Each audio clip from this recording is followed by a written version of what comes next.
नाही मी मागं पण बोललो होतो जयाभाऊंना पण माहित आहे की निवडणुका झाल्यानंतर हे एकत्र येऊन हे सगळं करावं या संदर्भात मी स्वतः हे दोन्ही समोरचे जे आपले जिल्ह्यातले नेते आहेत आबा असतील शंभूराज मी दोघांना पण मला वाटतं 3 ते 4 वेळा मी त्यांच्याशी बोललो होतो अधिवेशन चालू असताना पण बोललो होतो पण शेवटी म्हणजे मला जे जाणवलं की खेळवत ठेवण्याचा प्रयत्न चालला होता शेवटी आमचं बहुमत होतं आमच्याकडं आज 28 सदस्य आमच्या असताना आम्हाला मुद्दामून सत्तेपासून दूर ठेवायचं असं प्लॅनिंग चाललं होतं आणि आम्ही नेहमी म्हणत होतो सगळे भाऊंनी पण सांगितलं होतं की आमच्याकडे बहुमत आहे आमचा अध्यक्ष उपाध्यक्ष होणार आणि आता ते झालं त्याच्यानंतर पुढच्या आजच्या निवडीत सुद्धा जिथं त्यांनी बहिष्कार टाकला तिथंच हे आहे की त्यांच्याकडे बहुमत नव्हतं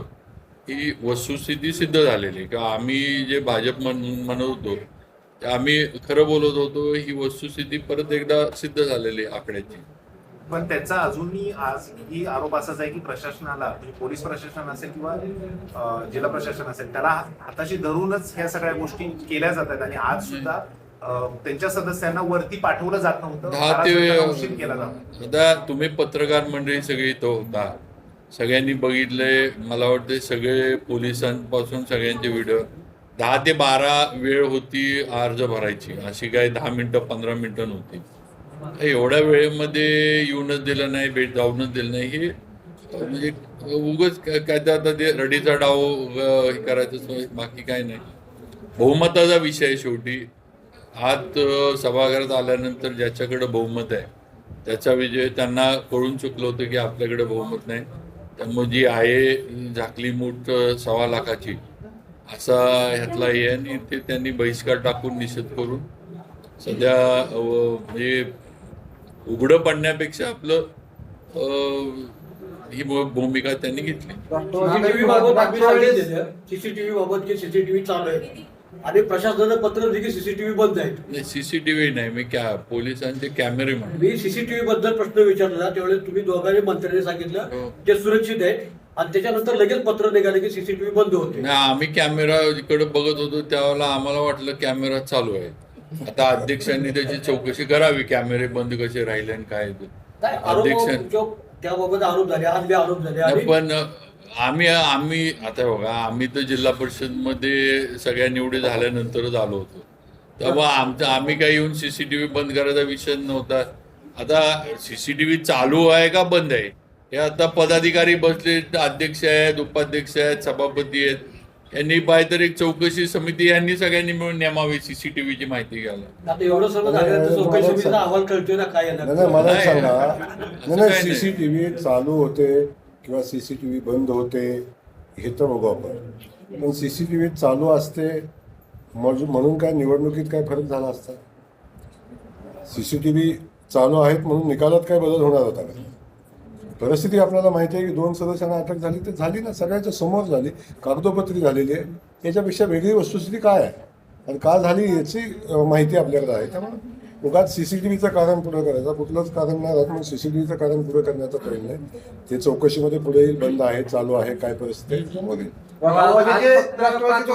बाकी आहेत आज फक्त सभापती निवडी झाल्या आहेत अजून 5 वर्ष कामकाज बाकी आहे असं 100 आता ते असंच म्हणले अध्यक्ष निवड बाकी आहे आता म्हणजे सभापती निवड बाकी आहे आता म्हणतात की 5 वर्ष बाकी आहे ते आम्हालाही कल्पना आहे 5 वर्ष अजून कारभार करायचं आम्ही सगळ्यांना सोबत घेऊन यशवंतराव चव्हाण साहेबांच्या विचारानं ही जिल्हा परिषद पुढे नेण्याचा आम्ही प्रयत्न करू लोकाभिमुख काम करू आणि त्यासाठी आमचे सगळे अध्यक्ष असतील आमचे सगळे सभापती असतील लोकाभिमुख काम करतील काय अडचण येणार. त्यामुळं अजून सातत्यानं आपण बघा की ब्लेम आमच्यावर करायचा आणि धमकी त्यांनी द्यायची हे सातत्यानं घडलेलं आहे. निवडणूक झाल्या तेव्हाही ब्लेम आमच्यावर केले पण धमकी आम्हालाच देते. त्यानंतर सातत्यानं प्रत्येक वेळी बघतोय आपण की सातत्यानं धमकी देण्याचं काम चालू आहे. आताही म्हणतात 5 वर्ष आहे बघू त्यामुळं आम्ही बघायलाच बसलेलो आहे काय अडचण नाही. बहुमतासाठी राष्ट्रवादीचे सदस्य फोडून तुम्हाला सभापतीपद द्यायला लागला अशी राष्ट्रवादी सदस्य फोडून त्याला सभापतीपद. मला एक समजून घ्या ज्यांना आपली लोक सांभाळता येत नाही त्यांनी राजकारणाचा विषयावर चर्चा करणं उचित नाही. ती लोक मनापासून आमच्याकडे आलेली आहेत. आता तुम्ही एक सांगा, विराज शिंदे कोणाचे?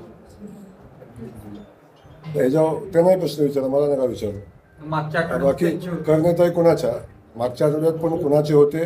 आता निकाल तशी परिस्थिती आली असेल कळालं असतं आपल्याला. प्लॅन डी एक्झिक्यूट झाला नाही म्हणून समजलं नाही तुम्हाला. पण बाकीचा विषय नाही आहे. आणि मी मगाशी म्हटलं जसं भाऊ की आम्ही उलट भाजप म्हणून आम्ही खऱ्या अर्थानं युती धर्म पाळलाय.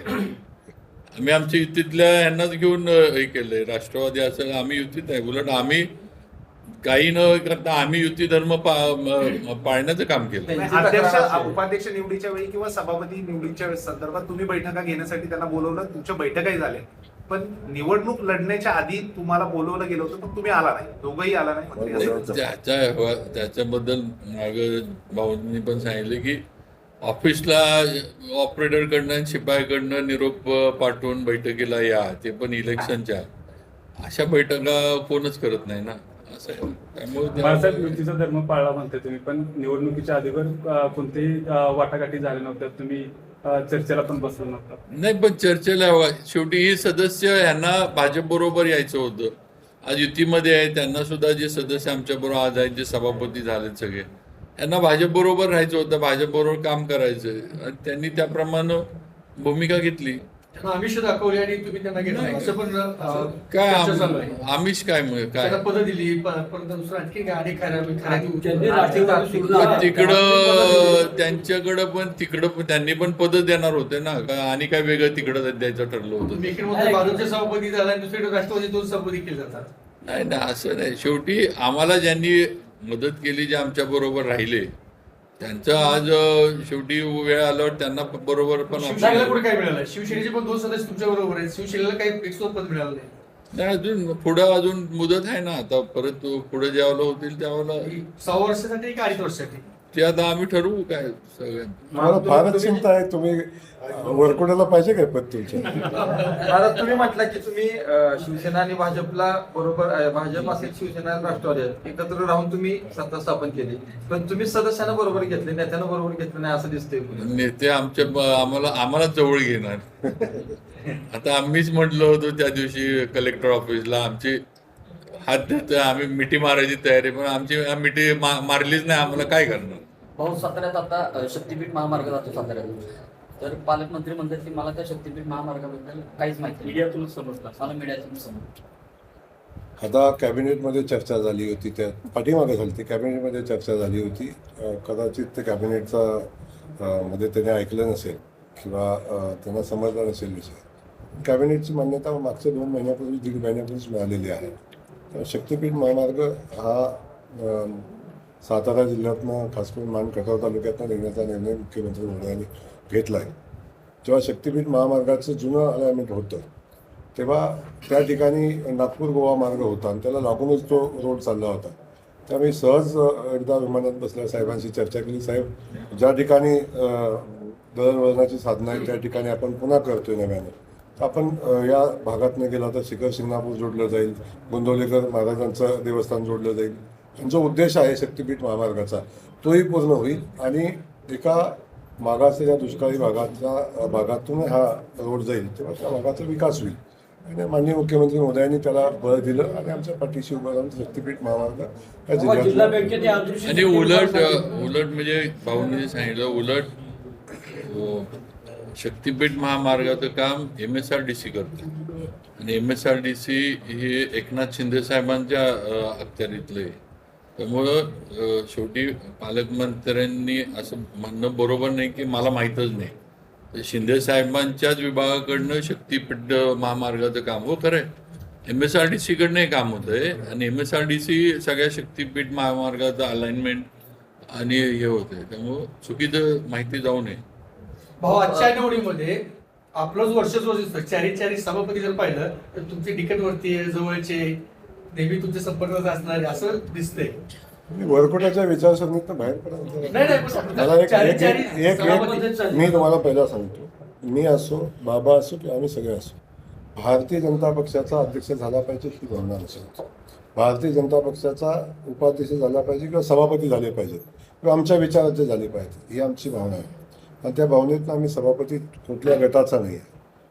सभापती भारतीय जनता पक्षाचा आहे आणि त्यामुळं गट तट हा विषय तुमच्या दृष्टीने असेल, आमच्या दृष्टीने गट तट हा विषय नाही, तो भारतीय जनता पक्षाचा कार्यकर्ता आहे आणि त्याला न्याय देण्याची भूमिका घेतली. बहुतेक नितीननं मगाशी बाबांचं भाषण ऐकलं असेल त्यांनी की बाबा म्हणाले ना अहो तुम्हाला माहितीसाठी सांगतो, बाबांच्या जवळचा एक सदस्य बाबांच्या सांगण्यावरच सगळं करतो. 2735 झाले 2735 झाले 2735 झाले. आता 35चे पुढे 40 होणार, 45 होणार का? आमच्या बरोबर ज्यांना यायचे त्यांना आम्ही बरोबर घेणार. जे आमच्या बरोबर विचारात- आमच्या बरोबर ज्यांना यायचे त्यांना आम्ही बरोबर घेणार. काय